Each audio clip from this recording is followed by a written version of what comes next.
नमस्कार दोस्तों, बसेरा में आपका स्वागत है। कुछ कहानियां किताबों में नहीं मिलती, वो मिलती हैं गांव की उन गलियों में जहां दिए जलते थे और जिंदगी चुपचाप बहती थी। आज की कहानी किसी एक औरत की नहीं है। ये कहानी है उन लाखों औरतों की जो 90s के गांवों में रहती थीं, जो बोलती कम थीं, सहती ज्यादा थीं और जिन्होंने अपनी पूरी जिंदगी बिना किसी शिकायत के जी ली। यह कहानी है सुमित्रा की।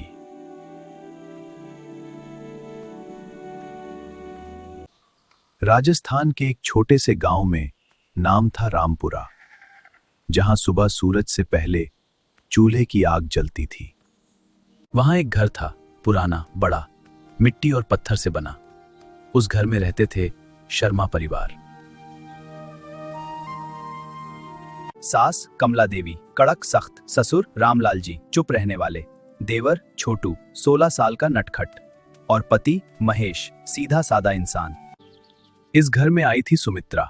उम्र थी उसकी 20 साल, पढ़ी लिखी थी 8वीं तक। उस जमाने में यह बड़ी बात थी।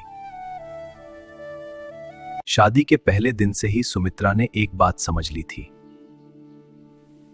इस घर में औरत की जबान नहीं चलती, सिर्फ हाथ चलते हैं। कमला देवी वो बुरी नहीं थी, लेकिन उनकी अपनी जिंदगी ने उन्हें कठोर बना दिया था। खुद उन्होंने जो सहा वही उन्होंने आगे दिया। सुबह 4 बजे उठो, चूल्हा जलाओ, पानी भरो, गाय का दूध निकालो,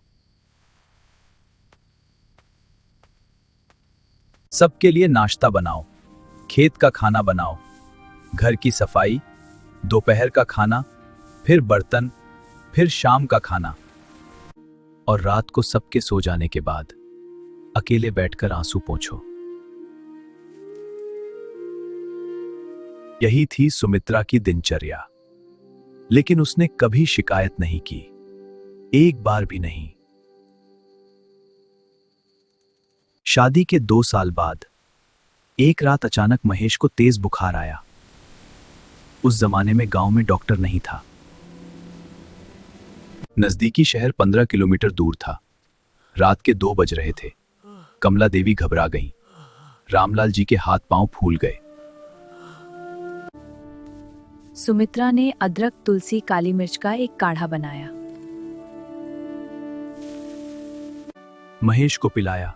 पूरी रात माथे पर पट्टियां रखती रही, पूरी रात जागती रही। सुबह होते होते बुखार उतर गया।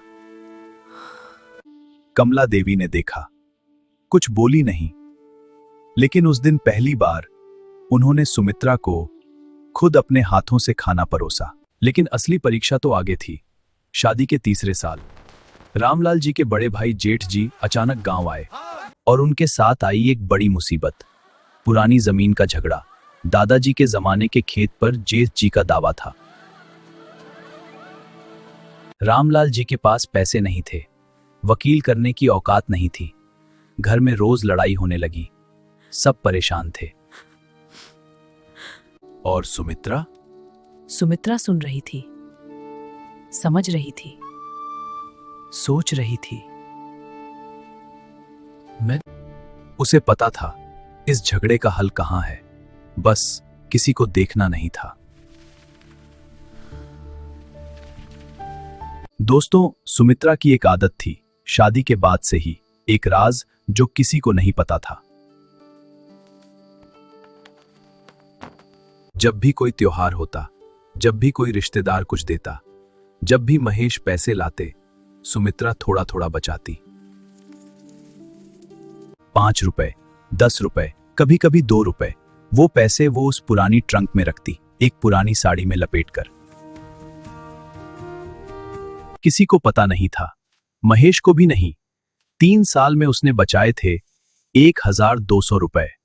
उस जमाने में यह बड़ी रकम थी। उस रात सुमित्रा ने वो पोटली निकाली और अगली सुबह महेश के हाथ में रख दी, बिना कुछ कहे।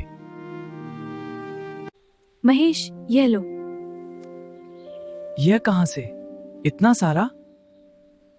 तुम्हारे लिए।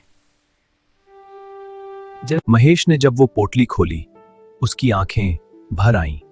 उसने पूछा, यह कहां से?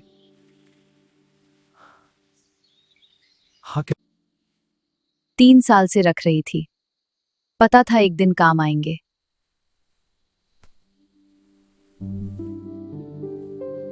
महेश बोल नहीं पाया। उसे लगा यह औरत उससे कहीं ज्यादा समझदार है। उन पैसों से वकील की फीस हुई, दादाजी के पुराने कागज निकले और वो कागज मिल गए। जमीन का झगड़ा खत्म हो गया। हाँ, सब ठीक हो गया। बहुत अच्छा हुआ। उन पैसों से वकील की फीस हुई, दादाजी के पुराने कागज निकले और वो कागज मिल गए। जमीन का झगड़ा खत्म हो गया। हाँ, सब ठीक हो गया। बहुत अच्छा हुआ। उस दिन के बाद कमला देवी बदल गईं। पूरी तरह नहीं, लेकिन एक फर्क था। जब सुमित्रा थकी होती, कमला देवी खुद चाय बना देती। जब सुमित्रा बीमार पड़ी, 3 दिन खुद खाना बनाया। और एक रात जब सब सो गए थे, कमला देवी सुमित्रा के पास आईं, बैठी और बोली, बहू, मैंने तुझे बहुत कष्ट दिए, माफ करना। सुमित्रा ने कुछ नहीं कहा, बस सास के हाथ थाम लिए। 90s के गांवों में यही होता था। औरतें बोलती नहीं थीं, लेकिन करती सब कुछ थीं। उनकी चुप्पी कमजोरी नहीं थी, उनकी चुप्पी ताकत थी। सुमित्रा ने कभी नहीं कहा, मैंने यह किया, मेरी वजह से घर बचा। उसने बस किया, चुपचाप।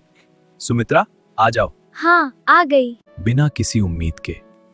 और शायद यही था उन औरतों का असली जादू। 20 साल बाद सुमित्रा की उम्र हो गई थी 40 साल। घर बड़ा हो गया था, महेश की दुकान लग गई थी। दादी, आओ बेटा। मैं भी। एक दिन उसका बेटा राजू, जो शहर में पढ़ता था, घर आया और उसने माँ से पूछा, अम्मा, तुमने कभी कुछ मांगा क्यों नहीं, कभी शिकायत क्यों नहीं की? बेटा, जब घर की नींव हिलती है तो दीवारें रोती नहीं, थामती हैं, और मैं इस घर की दीवार थी। दोस्तों, यह कहानी सिर्फ सुमित्रा की नहीं है। यह कहानी आपकी माँ की है, आपकी दादी की है, आपकी नानी की है। उन सब औरतों की जो 90s के गांवों में रहीं, जिन्होंने कभी खुद के लिए कुछ नहीं मांगा, जो चुपचाप घर को थामे रहीं। अगर आपकी जिंदगी में भी कोई ऐसी औरत है, तो आज उन्हें एक बार देखिए, उनके हाथ थामिए, बस इतना काफी है। कुछ घर इमारत नहीं होते, कुछ घर एक औरत की मेहनत से बनते हैं। यह था बसेरा का आज का किस्सा। अगर यह कहानी आपके दिल को छू गई तो एक लाइक जरूर करें और कमेंट में लिखें अपनी उस सुमित्रा का नाम। चैनल सब्सक्राइब करें। मिलते हैं अगली कहानी में। जय हिंद।